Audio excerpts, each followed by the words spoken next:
দেবী পুজো নিষিদ্ধ, বাদ দূরে ভ্রমণও।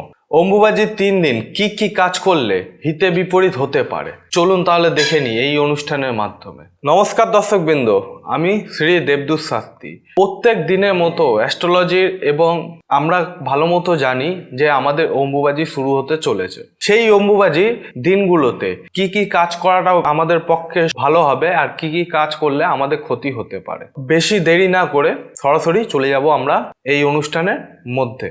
অম্বুবাজির সময়কালটি দেবীর বিশ্রাম কাল বলে মনে করা হয়। শাস্ত্র মতে অম্বুবাজির সময় বিশেষ কিছু নিয়ম পালন করলে দেবীর আশীর্বাদ কিন্তু লাভ করা যায়। আবার এমন কিছু কাজ আছে যা এই সময় একেবারেই করতে নেই। তাহলে জেনে নিই কোনগুলো করলে সুবিধা হবে, কোনগুলো করলে অসুবিধা হতে পারে। 22 জুন অম্বুবাজির প্রবৃত্তি এবং 25 জুন নিবৃত্তি, অর্থাৎ রবিবার শুরু হচ্ছে অম্বুবাজির তিথি এবং শেষ হবে বুধবার দিন সকালবেলায়। এই সময়কালে ধরিত্রী মাতা এবং ঋতুমতী হওয়ার সময়কাল হিসেবে মনে করা হবে। এর অর্থ হলো এই সময়টাতে দেবী রজস্বলা থাকেন। কামাখ্যা মন্দিরে এই দিনগুলি অত্যন্ত আড়ম্বরের সঙ্গে পালন করা হয়। বিশ্বের নানা প্রান্ত থেকে এই সময় কামাখ্যায় ভক্তরা আসেন। এই সময় দেবী পুজো কিন্তু বন্ধ রাখা হয়। এই সময়টি দেবী বিশ্রামকাল হিসেবে মনে করা হয়। শাস্ত্র মতে অম্বুবাজির সময় বিশেষ কিছু নিয়ম পালন করতে হয় যেটা দেবীর আশীর্বাদ লাভ পায়, এবং এমন কিছু করবেন না যেটাতে আপনি দেবীর কিন্তু আশীর্বাদ লাভ পাবেন না। তাহলে দেখে নিই কি কি মাধ্যমে আমরা আশীর্বাদ লাভ পেতে পারি। এই সময় বাড়িতে থাকা সকল দেবী মূর্তি লাল কাপড় দিয়ে ঢেকে রাখতে হবে। এছাড়া মন্ত্র উচ্চারণ করে ফুল এবং জলখাবার দিয়ে দেবী মূর্তির পুজো করা যাবে না। শুধুমাত্র ধূপ দেখিয়ে প্রণাম করতে হবে। অম্বুবাজি নিবৃত্তির দিন অর্থাৎ শেষের দিনের পর ঠাকুরের পুরনো সাজ বদলে ফেলতে হবে এবং সিংহাসনের পাতা পুরনো কাপড় তুলে ফেলতে হবে।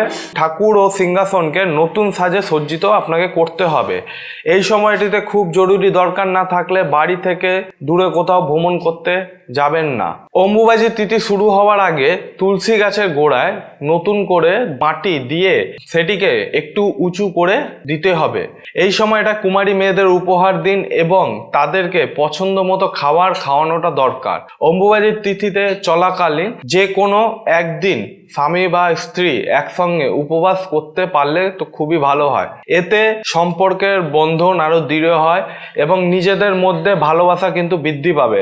অম্বুবাজি শেষ হওয়ার পর বাড়ির সদর দরজায় লাল সুতো বাঁধুন এবং কামাখ্যা মায়ের কাছে আশীর্বাদ প্রার্থনা করতে হবে। এই সময় মানুষকে গরিব নিজের সাধ্য মতো যে কোনো ফল দান করুন। করতে পারলে আপনি কিন্তু খুব একটা ভালো উপকার পাবেন। এই দিন সকাল সকাল ঘুম থেকে উঠে স্নান করে তারপর শুদ্ধ বস্ত্রে নিজের ইষ্ট মন্ত্র জপ করুন। অম্বুবাজির সময় বাড়িতে কোনো শুভ কাজ করা যাবে না। কি বললাম বুঝতে পারলেন? এই জিনিসগুলো যদি আপনি করে থাকেন তাহলে অবশ্যই মায়ের কৃপা আপনি কিন্তু পাবেন, আর যদি আপনি এর অমান্য করেন তাহলে কিন্তু মায়ের কৃপা আপনারা পাবেন না। এই টাইমটায় কিন্তু আপনাদের দেবী পুজো কিন্তু নিষিদ্ধ থাকবে, কিন্তু যে যে কাজগুলো বললাম সেগুলো আপনারা কিন্তু করলে পরে আপনার দেবীর আশীর্বাদ কিন্তু আপনারা পেতে পারে। অবশ্যই এই কাজগুলো করুন, 100% রেজাল্ট আপনারা বুঝতে পারবেন। চ্যানেলটিকে অবশ্যই সাবস্ক্রাইব করবেন, বেল আইকনটি প্রেস করে দেবেন।